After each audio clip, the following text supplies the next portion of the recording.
Olá! As árvores tomam um mundo habitável, possibilitando uma harmonia no nosso planeta. Como todos os outros organismos, as árvores são resultado de duas forças opostas das energias metafísicas, que, dado ao seu movimento invisível, determinam a forma e tempo de vida.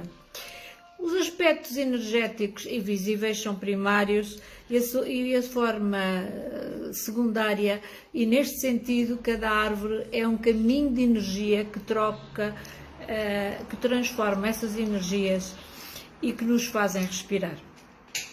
Com elas temos muito a aprender. Elas são a parte milenar do nosso planeta, os seres vivos com mais durabilidade. Uma árvore é um ícone e com ela devíamos de aprender tanto. Elas sabem meditar, elas sabem barafustar, elas sabem aliviar, elas sabem mudar de roupa na altura certa. É disso que vamos falar. Uma história que eu contei à minha neta Carolina e que fica também para vocês. Eu sou Fátima Branco. As árvores são essenciais para o habitat e são as mais duradouras plantas do planeta. Elas são criaturas vivas que comem, vivem, descansam e fazem circular o seu sangue, e assim que tudo o que vimos ao nosso redor, as árvores são o revestimento externo do caminho da energia formativa. Se olharmos à nossa volta, o poeta Ron Weiss dizia que uma força arquípica de uma planta original, além da planta visível, está orientando a sua formação e a sua transformação. Qualquer árvore, qualquer planta. O reino arquípico é metafísica. Um interno dinâmico, um campo dinâmico, a partir da qual tudo floresce. Bem, houve quem descobrisse que havia dois processos, um mais produtivo, a intensificação e a polaridade. A polaridade envolve a interação dinâmica e criativa de opostos, as forças alternadas de expansão e contração. E esse estágio é algo singular de uma planta. Primeiramente, ocorre uma expansão da semente até ao desenvolvimento da flor do caule. E então o cálice aparece por meio de uma contração da corola de uma flor, uma expansão. A parte reprodutiva de uma expansão e a maior expansão aparece no fruto e a maior contração na semente. Quando olhamos para uma planta, para uma árvore, de acordo com Rotter, todos os sistemas de contração são positivos, centrífugos, e todos os que são em expansão negativos, seja centrífugos. Tal como a nossa respiração é um poder gerador da nossa força centrífuga deste universo. O magnetismo e o eletricismo são as duas formas opostas da energia metafísica que regulam a vida e a morte, tanto dos sólidos como de gases. A forma superior do magnetismo assim como a bioeletricidade, o eletricismo, alguns são as funções destas magnetismos metafísicas, o levitismo e o gravitismo. São supremas sobre o surgimento e o desaparecimento das mesmas. Como todos os outros organismos, as árvores também são produto de forças eletromagnéticas, para criar um equilíbrio particular entre as duas forças, a positiva e negativa, as opostas. A forma, a estrutura interna e a sua vida numa determinada árvore depende do movimento invisível das energias nessa mesma árvore. Mudam pela gravitação e da levitação das mesmas, embora estejam estáticas. Segundo Schorberger, se não houvesse a levitação, as árvores apênditas ficavam no horizonte, numa massa verde amorfa. Porém, elas se erguem para o céu e o fazem em resposta a outra força, operando numa direção, a energia aceleradora, ertificante do magnetismo, a força da gravidade, que é realmente centrífuga e que nos traz e nos faz pensar o que é que a árvore faz ao nosso planeta. Pode ocorrer, sem dúvida, de muita maneira. O corpo de um organismo dessa árvore, há diferentes órgãos que têm várias funções para servir ao corpo como um todo e, da mesma forma, diferentes entidades vivas dentro da mesma árvore que estão relacionadas entre si como um todo orgânico, funcionando como uma rede dinâmica, conectada, e que nos obriga a olhar para a planta de outra maneira. As folhas e as sementes, muitas das vezes, transformam luz de continuidade da vida do nosso planeta. O mundo verde não deve ser abusado, muito menos subestimado. Para a nossa própria sobrevivência, a competição deve ser restrita ao próprio desenvolvimento do mundo exterior. Devemos desenvolver novos talentos para benefícios e para termos mais medida e qualidade no dar do que propriamente no receber. É uma energia criativa que a maior parte se esqueceu disso, mas ela ocorre. Todas as pessoas acham que as plantas, animais não biológicas, como pedras e rios, no sentido de que não têm espírito, não têm origem.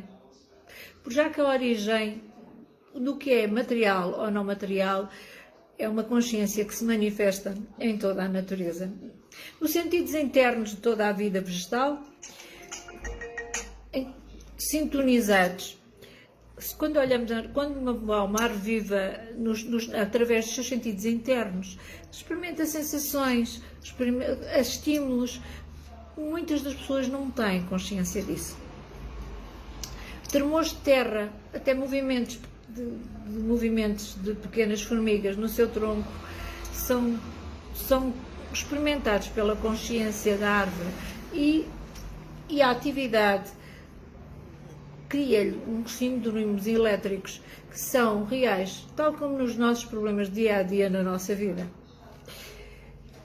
Uma árvore também conhece o ser humano, não apenas por exemplo de diminuir os seus galhos, até mesmo com vozes. Verdade. Quando abraça uma árvore, ela sabe qual é a sua intenção, qual é o seu coração. O coração da árvore habita lá dentro algo diferente. A árvore é uma vida antiga e um símbolo poderoso. A árvore tem um grande espírito e simboliza a fertilidade, a vida. As suas raízes estão dentro da terra e ela atingiu o céu, criando uma ponte entre o céu e a terra, sendo mediadora entre os dois mundos.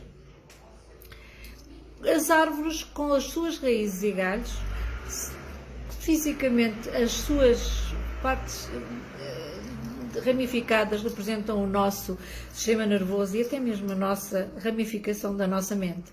Muitas caem no outono, deitam fora o velho para surgirem, para continuar e terem continuidade no crescimento e na renovação. Cada árvore é uma fonte de energia única e algumas são curandeiras, outras são protetoras e outras são as guardiãs do conhecimento e da sabedoria. Quando se fala da árvore, fala-se de ar. Segundo plantar uma árvore é um ato mágico para conectar com a natureza. É quase mágico, é magia pura. Para conhecermos as nossas mensagens que vêm das folhas dela, porque a árvore tanto dorme como acorda. A natureza pode concebida de muita maneira. Um ponto criativo, com um período criado, e há maneiras de se perceber a lei secreta. É olhar para elas enquanto elas crescem. Por meio de uma parte intuitiva da natureza internamente criativa, podemos tornar dignos de participar e interagir nos seus processos criativos. Daí haver os terrários que nos transportam na preservação da beleza, daquilo que nos dá a sustentabilidade, a nossa respiração. Quando falamos de uma árvore, falamos de algo maravilhoso, falamos de uma criadora, de uma protetora, daquela que tem as raízes não à vista, como deveria ser tudo na vida. Quando nós doamos cá para fora, devemos primeiro ter raízes muito sólidas, para depois mostrar a nossa floração. Assim deve ser na vida. mantermos em silêncio até as coisas estarem concluídas, deixar a ramificação vir cá para fora, deixar que o nosso eu mais superior, que todos temos um diferente, brilhe, que o seu brilho hoje, que consiga deitar para fora a sua ramificação, as suas raízes, consiga juntar as duas num só e consiga perceber que é filho de uma mãe chamada Terra, que não tem outra, porque quer queiramos, quer não, ela é a única. Não conhecemos outra. Somos escravos da nossa própria terra. Sobrevivemos dela. E eu digo um ditado há anos. Eu sou devedora à terra. A terra me está devendo. A terra paga-me em vida e eu pago à terra em morrendo. Porque dela tiramos tudo. Quando morremos, damos-lhe a nossa matéria para continuar a perpetuar os nossos filhos, os nossos netos. E assim, somos todos um bocadinho dessa árvore. Pense nisso. Uma árvore é um ser vivo, não me corte. Uma árvore pode ser um bocadinho de um familiar seu, pode estar lá um bocadinho de alguém. Há árvores à minha volta que têm bocadinhos meus, até dos meus animais, porque elas são vida. Deixe-lhe um beijinho, seja a floração da sua vida, seja a árvore majestosa, mantenha os seus segredos até estarem concretizados em sigilo, tal como a árvore faz. E depois venha cá para fora, sorria e deixe ver a sua beleza. Se as folhas caírem, não se preocupe, porque logo a seguir vai ter uma nova floração. Eu sou Fátima Branco e deixo um beijo no seu coração. Até logo!